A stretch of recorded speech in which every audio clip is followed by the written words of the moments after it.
اللہ تبارک و تعالی نے اپنے محبوب پر نبوت کے سلسلے کو مکمل کر دیا، لیکن آقا علیہ الصلوۃ والسلام کی شریعت کو قیامت کی صبح تک کے لیے باقی رکھا۔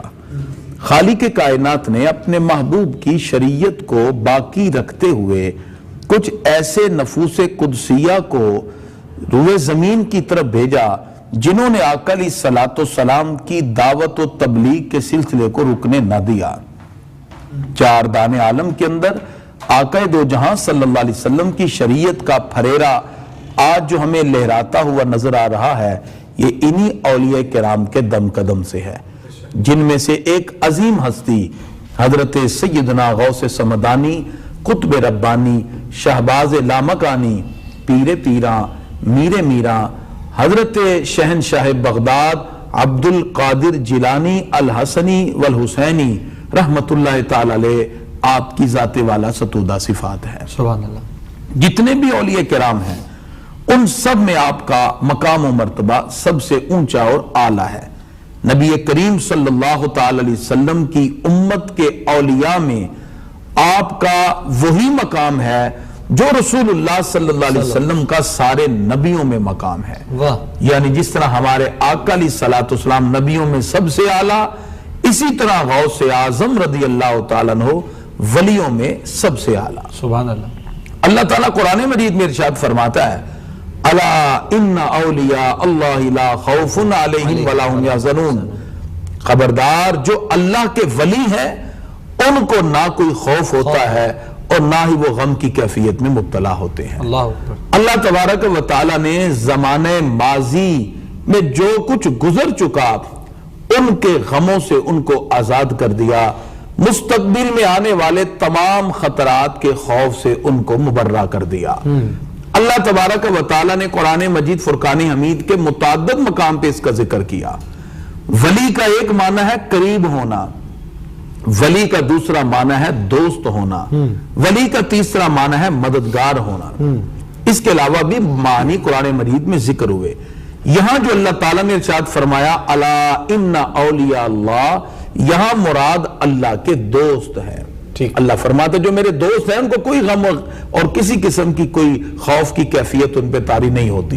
اور دوسرے مقام پہ فرمایا انما ولیکم اللہ ورسولہ والذین آمنوا، اللہ بھی تمہارا مددگار ہے، اس کے رسول بھی تمہارے مددگار ہیں اور ایمان والے بھی۔ اور ایمان والوں سے مراد صالحین ہے، انعم اللہ علیہم من النبیین والصدیقین والشہداء والصالحین۔ اللہ فرماتا ہے جو میرے انعام یافتہ لوگ ہیں ان میں پہلا درجہ انبیاء کا ہے، دوسرا صدیقین کا، تیسرا شہداء کا اور چوتھا اولیاء اللہ یعنی صالحین کا ہے۔ حضرت غوث اعظم رضی اللہ تعالیٰ عنہ اس میں سب سے اونچا مقام رکھتے ہیں۔ آپ کی پیدائش 1 رمضان المبارک کو ہوئی۔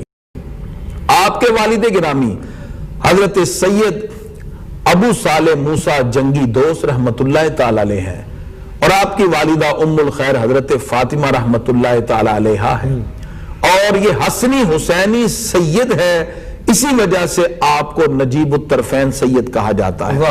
اور غوث اعظم رضی اللہ تعالیٰ عنہ کو سرکار کی آل پاک کی دونوں نسبتیں حاصل ہو جاتی ہیں۔ سبحان اللہ۔ اور پھر آپ کا یہ مقام و مرتبہ ہے کہ جتنے اولیاء کرام آپ کے زمانے سے پہلے گزر گئے یا جو قیامت تک پیدا ہوں گے، ان سب کے دلوں میں غوث اعظم رضی اللہ تعالیٰ عنہ کا ادب، مقام اور مرتبہ ہے۔ تفریح الخاطر کے اندر یہ روایات تواتر کے ساتھ موجود ہیں۔ حضرت جنید بغدادی رحمت اللہ تعالیٰ علیہ جو داتا صاحب کے پیر ہیں، وقت کے اعتبار سے اگرچہ پہلے ہیں، لیکن آپ ایک دن مجلس میں بیٹھے ہوئے اپنا سر جھکا کے کہتے ہیں قدم ہو علی رکبتی، ان کا قدم میری گردن پہ۔ لوگوں نے سوال کیا کس کا قدم آپ کی گردن پہ؟ آپ نے فرمایا حالت کشف میں مجھے معلوم ہوا کہ میرے بعد ایک ایسے ولی پیدا ہوں گے جن کا نام عبد القادر ہوگا اور ان کا قدم ہر ولی کی گردن پہ ہوگا۔ حضرت جنید بغدادی سر جھکا کے کہتے ہیں میں فخر سے کہتا ہوں کہ ان کا قدم میری گردن پہ بھی ہے۔ حضرت خواجہ حسن بصری رحمت اللہ تعالی علیہ آپ کا تذکرہ کرتے رہے، جس کو اعلیٰ حضرت نے یوں ذکر کیا ہے، جن کی ممبر بنی گردنے اولیاء، اس قدم کی کرامت پہ لاکھوں سلام۔ یہ حضرت سیدنا غوث اعظم رضی اللہ تعالیٰ عنہ ہے، جن کو اپنے گھر سے یہ ماحول ملا۔